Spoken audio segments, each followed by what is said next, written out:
제주 지역 재생에너지 출력 제한이 심각해지고 있는 가운데 전국 최초로 제주에서 이 전력시장 개선 사업이 내년 상반기에 시범 실시됩니다. 실시간 시장이 도입되고 비싼 발전기부터 출력 제한 조치 등이 이루어지지만 이 재생에너지 사업자들은 개선 사업에 대해 반발하고 있습니다. 전력 시장이 어떻게 달라지는지 송원일 기자가 보도합니다. 풍력과 태양광 발전이 빠르게 늘면서 제주 지역 재생에너지 출력 제한이 급증하고 있습니다. 2015년 3차례였던 풍력 발전 출력 제한은 지난해 100차례를 넘었고 올 상반기에만 89차례를 기록했습니다. 태양광 발전도 재작년 시작돼 올 상반기에만 51차례로 급증했습니다. 20년 전 화력발전소만 있던 시절에 도입된 전력시장 제도로는 감당하기 어려운 상황입니다. 현재 하루 전 시장 방식은 발전소들이 다음날 발전량을 하루 전 오전 11시까지 제출하면 전력거래소가 하루 전 오후 6시까지 발전 계획을 결정하고 이후 상황이 변해도 조정 작업이 없습니다. 이 때문에 실시간으로 달라지는 상황에 대처하지 못했습니다. 하루 전 시장의 단점이 실질적으로 전력을 생산하는 시점과 차이가 있는 거예요. 하루 전에 예측을 하게 되면 그 오차가 굉장히 커집니다. 이 문제를 해결하기 위해 내년 상반기 제주에서 전력시장 개선 사업이 시범 실시됩니다. 첫 번째는 기존 하루 전 시장과 함께 실시간 시장이 도입됩니다.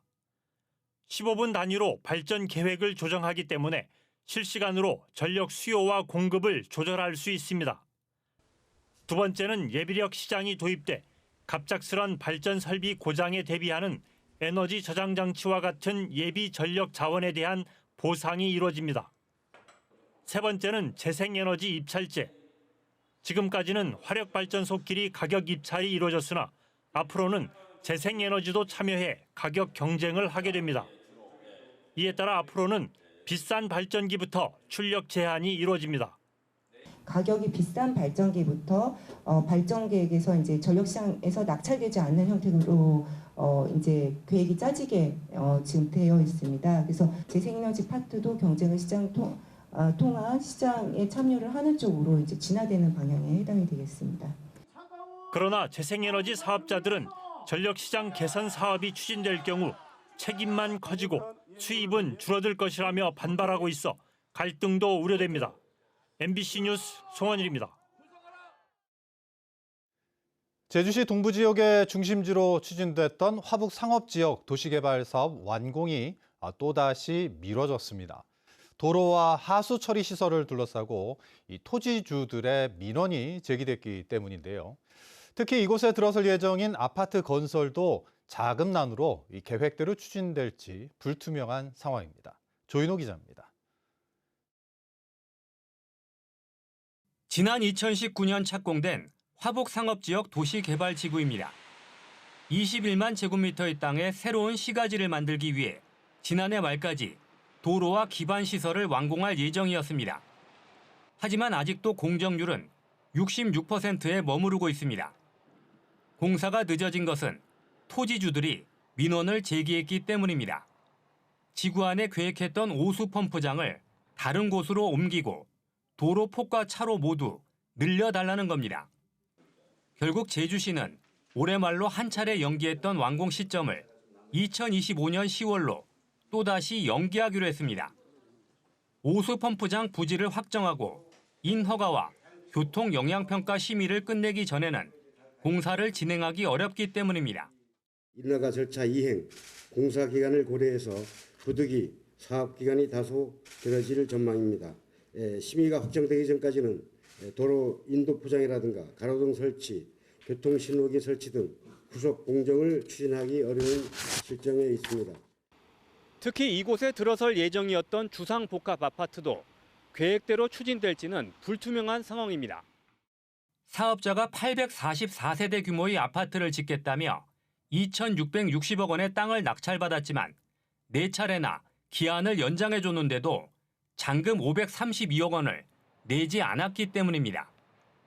제주시는 내년 1월까지 사업자가 잔금을 내지 않으면 새로운 사업자를 찾겠다고 밝혔지만 부동산 경기가 침체된 상황에서 쉽지 않을 것이라는 전망도 나오고 있습니다. MBC 뉴스 조인호입니다. 서귀포 앞바다에는 법정 보호종을 비롯해 다양한 산호들이 서식하고 있어 국내에서 손에 꼽히는 다이빙 포인트인데요. 시민들이 모여 만든 산호 탐사대가 1년 동안 바닷속을 살펴봤더니 이 산호 서식지의 변화가 심각한 것으로 조사됐습니다. 김하은 기자입니다. 서귀포 문섬과 범섬 일대 바닷속. 분홍빛 산호 주변이 짙은 초록빛으로 뒤덮였습니다. 진분홍빛 산호는 갈색 산호 사이로 겨우 고개를 내밀고 있습니다. 연분홍빛을 띠던 산호 군락지를 어두운 열대성 돌산호들이 잠식하고 있는 겁니다. 여기에 난대성 기생생물인 다몽 말미잘도 산호에 달라붙어 성장을 방해하고 있습니다. 아열대, 열대의 돌산호들이 제주 바다에 원래 서식하고 있던 연산호들의 서식지를 조금 침범하고 서로 서식지 경쟁하는 모습을 볼 수 있었는데요. 학생과 직장인 등 시민들이 모여 만든 산호 탐사대가 1년 동안 바닷속을 관찰한 결과입니다. 연산호를 위협하는 돌산호류 25건이 발견됐고 성장을 방해하는 기생생물 68건을 비롯해 낚싯줄과 어구 등 해양 쓰레기까지 모두 129건의 위협 요인을 확인했습니다. 전문가들은 기후변화로 바다의 수온이 오르면서 연산호 생태계 지도가 빠르게 변하는 것으로 분석하고 있습니다. 제주도 해안에 수온이 엄청 많이 올라갔어요. 한 30도, 31도까지도 관찰되고 있거든요. 기존의 온대성 생물보다는 열대성 생물이 훨씬 더 살기 좋은 조건이 되고 있다는 겁니다. 이번 조사에서는 미기록종 2종도 발견됐는데 전문가들은 기후변화 양상을 파악하기 위해서라도 꾸준한 모니터링이 필요하다고 강조했습니다. MBC 뉴스 김하은입니다. 최근 도내 한 고등학교에서 발생한 불법 촬영 사건과 관련해 제주 지역 모든 학교 화장실에 대한 안전 점검이 이루어집니다. 제주경찰청과 도교육청 등 18개 기관은 긴급 간담회를 열고 오는 18일부터 3주 동안 도내 196개 학교의 공중화장실 800여 곳에 대해 불법 카메라 설치 여부를 확인하기로 했습니다. 또 학교별로 불법 촬영에 대한 예방교육과 심리상담을 지원하고 앞으로 불법 촬영 범죄에 대해 제주경찰청이 직접 수사를 맡기로 했습니다. 제주대학교 병원의 상급 종합병원 지정이 사실상 무산됐습니다. 보건복지부는 상급 종합병원 지정 기준이 되는 진료 권역별 소요 병상수 일부 개정안에 제주를 기존대로 서울 진료 권역에 포함시켜 행정 예고했습니다. 이에 따라 제주대병원은 서울 소재 대형 병원들과 경쟁해야 해 사실상 지정이 어려울 것으로 보입니다. 한편 제주대병원은 제주 권역 분리를 요구했지만 병상수 산출 과정에서 밀려났는데 최종 발표는 이달 말에 이루어집니다. 국제적 멸종 위기종인 반달 가슴곰이 제주의 새 보금자리를 틉니다. 제주도는 경기도의 개인 농장에서 사육하던 반달 가슴곰 4마리를 환경부로부터 인계받아 내일 제주항을 통해 제주에 들어온다고 밝혔습니다. 반달 가슴곰들은 무진동 차량을 타고 서귀포시 성산읍 수산리의 제주 자연생태공원 생태학습장에 들어가며 안정화 기관을 거친 뒤 일반에 공개될 예정입니다. 제주도 내 일부 지방 공공기관들의 채용 과정이 공정하지 않았던 것으로 드러났습니다. 제주도 감사위원회는 제주도 사회서비스원이 필기시험 합격 점수에 미달한 응시자를 합격시켰고 응시자 중에 소속 직원이 있는데도 서류심사위원을 내부 위원만으로 구성했다며 관련자들을 징계하라고 요구했습니다. 또 제주관광공사는 같은 직종과 직급의 면접 점수 산정 방법을 다르게 적용한 것은 불합리하다며 주의하고 규칙을 개정하라고 통보했습니다. 문윤택 더불어민주당 민주교육연수원 부원장 등 일부 더불어민주당 지지자들은 제주도의회에서 기자회견을 갖고 제주 제2공항 전면 재검토를 촉구했습니다. 700여 명이 동참하고 있다고 주장한 이들은 제2공항 건설을 둘러싼 갈등이 해결되지 않고 있는데도 정부가 기본계획 고시를 강행하고 있다고 비판했습니다. 또 국회가 나서서 제2공항 타당성을 재검토하고 국토부와 환경부의 엉터리 자료를 철저히 감사해야 한다고 주장했습니다. 제주시 한림읍 금왕리 폐기물 처리 업체 주변 토지가 토양 오염 우려 기준을 초과한 것으로 확인됐습니다. 제주시는 사업장 주변 5필지의 흙을 검사한 결과 아연은 5필지 모두 기준을 최고 6배 초과했고 구리는 3필지에서 최고 2배, 석유계 총 탄화수소는 2필지에서 최고 2배 초과했다고 밝혔습니다. 제주시는 해당 업체에 토양 오염 방지와 정화 대책을 담은 보고서를 작성하는 정밀조사 명령을 내리기로 했습니다. 제주시가 내년 상반기 청소 인력 기간제 노동자 1,423명을 모집합니다.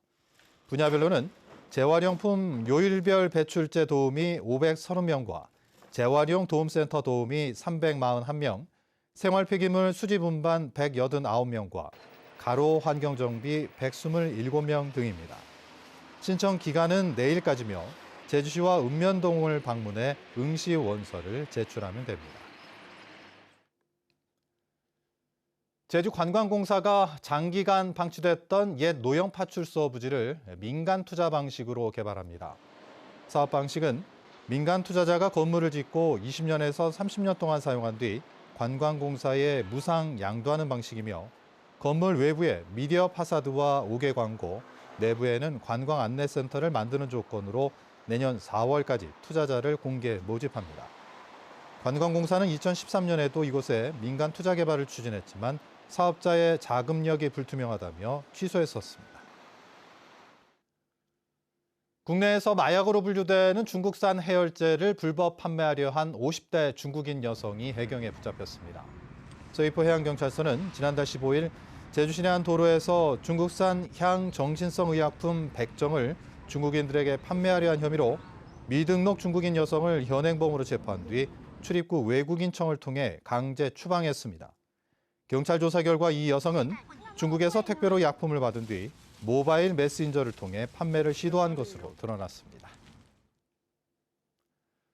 뉴스데스크 제주 마칩니다. 시청해주신 여러분 고맙습니다.